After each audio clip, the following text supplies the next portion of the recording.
Hello Aries, Sun, Moon, Rising, and Venus signs. Kamusta po kayo? Sana po nasa mabuti kayong kalagayan. Welcome back po sa Star Tarot. Kung bago kayo rito, welcome din kayo. Thank you sa inyong support. I truly appreciate it. God bless you all po. Tingnan natin ang mga mensahe ninyo for the week. Aries, napakaganda. Paunang ninyong mensahe ay period of prosperity and abundance ang linggong ito. So, napakaganda. There are going to be, financial blessings na maaring dumating sa inyo, financial opportunities na maghahatid ng prosperity and abundance, no? Sa buhay ninyo sa ngayon. So, napakaganda niyan. Very comfortable, kumbaga, ang buhay ninyo. We have horseshoe. Wow, good luck. Ayan. So, swerte ninyo ngayon, napakaganda. Meron tayong prosperity and abundance, meron tayong good luck, no, sa inyong horizon. So, talaga namang siswertehin kayo. Parang siksik-liglig umaapaw ang swerte ninyo sa ngayon, sa mga paunang cards na to. So, hopefully nga magtuloy-tuloy ang momentum nito. Oh, tuloy-tuloy nga. Look at that. Aries, cold fish, increase in material wealth or spiritual growth. Ayan. So, napakaganda either way, no? Whether spiritual growth ang dumating sa inyo or merong karagdagang kayamanan, kaperahan na parating sa inyo, talaga namang you are blessed. No, you are blessed sa linggong ito. So, this is really beautiful. So, tingnan natin kung ano pa ang ganap. Maaaring meron. Ang pick up ko rin dito, ang iba sa inyo siguro merong kontrata na ma-approve kayo sa isang kontrata. Maaaring makukuha ninyo or ma-award sa inyo ang isang kontrata. No?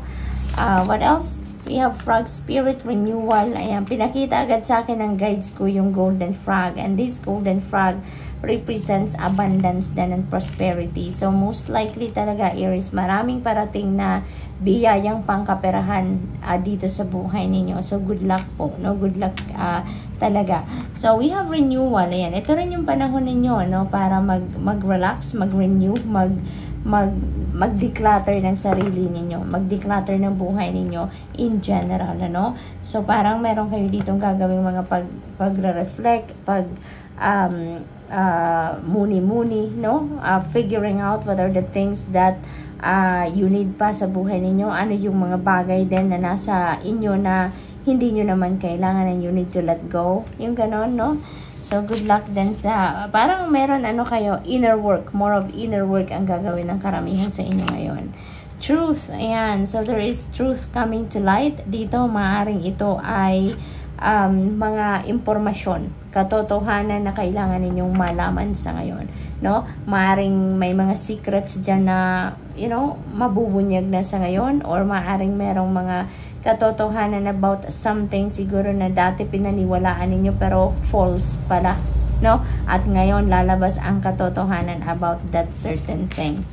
So, what else? We have energy. You are going to be full of energy sa ngayon. Feels like, physical energy din, no? Yun ang napipick up ko dyan. There is also a very powerful energy coming to you as well. Parang, this is, kapangyarihan, This is power to do whatever you want to do. Parang meron kayong extra spiritual power ngayon to manifest whatever you want to manifest, kumbaga, sa buhay ninyo, no? So, kayo ngayon, meron pa kayong swerte, meron pa kayong good luck. Kaya napakagandang panahon din ito, Aries, no? Kung meron kayong mga balak gawin, may mga plano kayo na gusto nyo nang simulan sa ngayon, now is the perfect time to do so. Talaga, no? Kasi meron kayong extrang kapangyarihan, parang an extra power to manifest is in your hands sa ngayon. Kaya parang maisa sa katuparan ninyo kung ano man yan ang gusto ninyong gawin, no? So, we also have Lion, ayan, taking charge. So, talaga, yung power ninyo na yan, with that energy, card na yan, talaga naman, iyan ay parang mangyayari talaga. Yan ay mangyayari. Because you are going to take charge ngayon, no? Of yourself, of your life, of this endeavor, yung ganon, Wala nang dito, patumpik-tumpik pa. Talagang nakikita nyo na ngayon na ang tamang panahon para gawin ang mga dapat ninyong gawin, no? Kaya wala nang dyan sa inyo, makakapigil, kumbaga. You are really going to step forward na sa ngayon. We have unity, napakaganda naman ito. A time of divine understanding, renewal, peace, and hope. You radiate and attract great love. There is union dito, no? Aries, merong union of two people, no?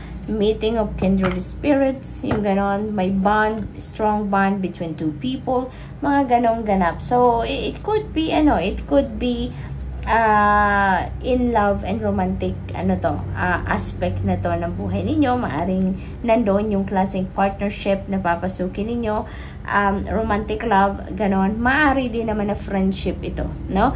Meron kayong makikilala dito or papasok kayo sa isang friendship na genuine, no? Very understanding. There is peace between you and the person, yung parang in sync kayo, yung ganon. Kaya magiging maganda, no? Ang kung ano man ang klaseng relationship din ang papasukin ninyo sa ngayon. So, what else? We have mountain. Ayan, know that you are protected as you face challenges but remain cautious. Ayan, so reminder yan sa inyo, Aries, na ano man ang ganap sa buhay ninyo, ano man ang sitwasyon ninyo sa buhay ninyo, you are protected, okay? That's why you have nothing to worry about, you have nothing to fear, kasi lagi kang ginagabayan, binabantayan ng Panginoon, ng Divine Universe, no? Kaya kaya mong harapin kahit anuman sa buhay, kahit anumang klaseng challenges. We also have King of Pentacles, napakaganda na. Ang swerte talaga ninyo dito ngayon, Aries, pagdating sa kaperahan. Kasi si King of Pentacles, this is also about wealth. This is also about prosperity and abundance. And yung mga nauna nating cards, we have tayong increase in material wealth, we have tayong good luck, prosperity, and abundance. So, parang yung mga energies ninyo talaga, they are in alignment sa ngayon. So, most likely talaga, no? Talagang bonggang-bongga ang swerte ninyo ngayon pagdating sa kaperahan, no? And it could be financial blessings talaga na dadating na, or maaaring financial opportunities ito na dadating sa inyo, no? Either way, bonggang-bongga pa rin yan, kasi yung financial opportunities na to, hindi ito pipitsugin, hindi ito putyo-putyo kumbaga, pero this is big time, no? This is a lucrative job offer or job opportunity na maaring dumating sa inyo, or career opportunity, no? Maganda to, talagang big deal, kung baga sabihin na natin gano'n, ang mga opportunities na maaring dumating sa inyo. Kaya, ang swerte-swerte ninyo sa ngayon, Aries.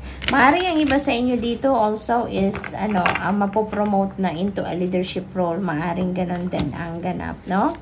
So, what else? We have 8 of Pentacles. Ayan. So, maaari talaga na may promotion dito na makuha ang iba sa inyo dahil pinagsikapan nyo to ng todo-todo, no? Maybe, you've been working so hard talaga, and ngayon, no, makikita na rin ang effort ninyo, ang galing ninyo, ang potential ninyo, no? Nakita na yan ngayon siguro ng mga bossing ninyo, ng mga managers ninyo, kaya maaari talagang ilagay ka dito sa isang managerial position, mailagay ka sa leadership role because you have the potential, no? Ang effort na ginawa mo all this time sa trabaho, finally, it's going to pay off dahil makikita na yan ngayon, mararecognize na, at mabibigyan ka ng promotion, no? So ganun ang ganap ng iba sa inyo dito.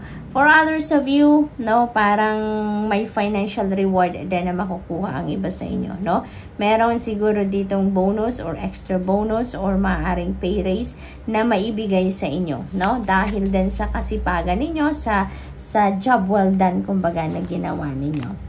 We have strength. Ayan. So, sa lahat ng ito, no, na maaring mga pagbabago sa buhay ninyo, you may need to activate your inner strength and courage for you to be able to, to face these changes sa buhay ninyo. Kasi maraming mangyayari dito at maaring sabay-sabay at maaring ma-stress ka din at some point dahil siguro it might require your attention, your immediate attention. Maaring ganun, maaring magkasabay-sabay pa ito, no? So, good luck, Aries. That's all I have for you for the week. Thank you for watching. Love and light. Namaste.